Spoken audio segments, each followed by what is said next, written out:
বলছি দিদি, এই জয় সময়ের অপেক্ষা এবং আপনি আগেও বলেছিলেন যে প্রত্যাশিত জয় ঘটবেই। মানুষ যদি উন্নয়ন দেখে থাকে তাহলে জয় আমাদের হবে, এবং সেটা সময়ের অপেক্ষা। কি বলবেন? প্রথমেই আমার নেতৃত্বে আমি আমার শতকোটি প্রণাম জানাই আজকের এই জয়। আর আমার সেনাপতি, আমি ওনাকে অনেক অনেক অভিনন্দন জানাই। যেভাবে ওনারা 2.5 মাস লড়াই করেছে আর আমার নেতৃত্ব উন্নয়ন মানুষকে ঘরে ঘরে পৌঁছে গেছে।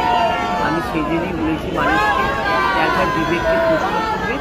আজকে সেই জন্যই মানুষ বিবেককে প্রশ্ন করেছে আর উন্নয়ন ঘরে ঘরে পৌঁছে গেছে বলে আজকে এবং সারা ভারতবর্ষকে আমার নেতৃত্ব পথ দেখাচ্ছে এবং তার জন্যই আজকে ভারতবর্ষের এই মোদির আজকে এই অবস্থা।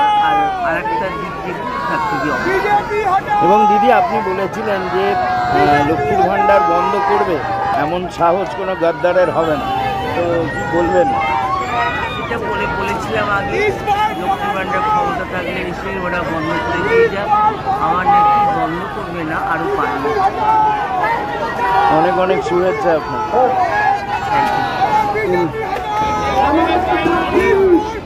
দাদা, এ জয় তো প্রত্যাশিত ছিলই, কি বলবেন? যত যত অপপ্রচার হবে তত মমতা বন্দ্যোপাধ্যায় অবশ্যই সেটা বন্দ্যোপাধ্যায়ের নেতৃত্বে আর আমাদের প্রিয় প্রার্থী, প্রিয় অভিভাবক কল্যাণ বন্দ্যোপাধ্যায়ের নেতৃত্বে আমরা কত এগিয়ে যাবো। আমরা আগেরবেলা যেটা ভাবতে চলেছি, বেশি ভোটে জিততে চলেছি আমাদের প্রিয় প্রার্থী সামগ্রিকভাবে ভালো রেজাল্ট। হয়তো বললাম জয়টা আমাদের আমরা রাত্রে মানুষের সঙ্গে ছিলাম, থাকবো সেই দৃশ্য ভরসা, তৃণমূল কংগ্রেসের ভরসা আর বাকি সব ভরসা। দাদা, আপনি কোনো এক সংবাদ মাধ্যমে বলেছিলেন যে মানুষ যদি আমাদের উন্নয়ন দেখে থাকে নেত্রী, তাহলে জয় আমাদের মানে হবে না। আপনারা যারা বিভিন্ন চ্যানেলের লোক তারা তো অনেকভাবে বলেছিলেন যে বিজেপি পাচ্ছে ইসকা বার 400 পার, এখন তো 400 কেন 300 পার হতে পারেনি। ঠিক আছে, তাহলে কি পগাড় পার? তাহলে আবার যেখানে রাম মন্দির হলো এত ঘটা করে, সেখানেও বিজেপি হেরে গেল ফৈজাবাদে। সুতরাং ঘটনা হলে মানুষকে তো বিকিমিক দিয়ে হয় না।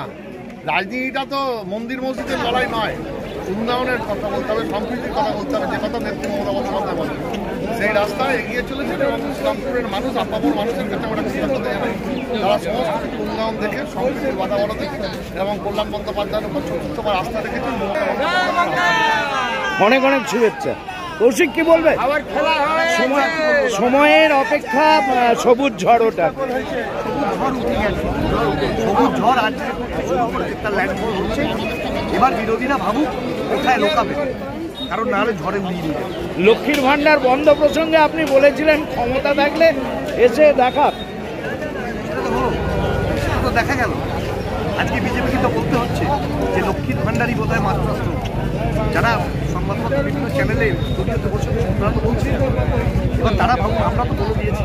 এবং এক্সিট পোল যেটা আপনিও শুনতে পেলাম মানেননি, আজকে সেটাই তো প্রতিফলিত হলো যে এক্সিট পোল মিথ্যে। অনেক অনেক শুভেচ্ছা।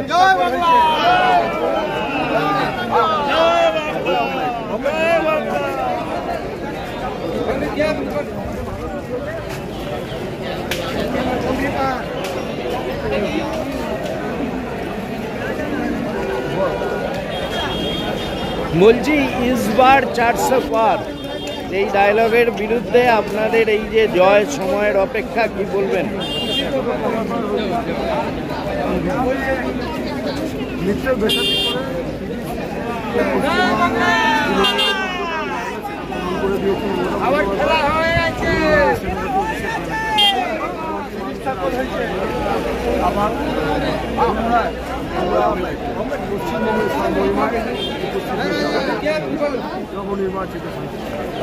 এবং এই জেতার পর সার্টিফিকেট নেওয়ার পর আপনাদের কি শুভেচ্ছা জানাবেন? আপনারা কেমন?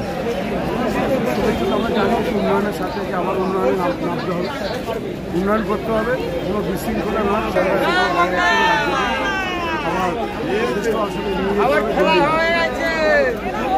Thank you. বললাম না দিকে দিকে সেলিব্রেশন, এবং আপনি যেটা বলেছিলেন যে 20-এর ওপর পার করবে, সেটাই আস্তে আস্তে হচ্ছে, কি বলবেন? মমতা ব্যানার্জির উন্নয়ন আর অভিষেক বন্দ্যোপাধ্যায়ের সংগঠন দুটোকে সামনে রেখে বাংলার মানুষ, আমরা আগেই জানতাম, তাই এটাই হবে। এবং শুধু তাই নয়, ভারতবর্ষের গতি বাড়িয়ে যাচ্ছে। শুভেন্দু অধিকারী বলেছেন এর মধ্যে যে তৃণমূল কংগ্রেস তাদের পায়ের গলার মাটি ছড়ে যাচ্ছে এবং এই নির্বাচনে তার ফল পাবে, কি বলবেন? এই লোকসভা নির্বাচনের রেজাল্টের পরে বিজেপির কথা লাগাবার লোক পাবে না।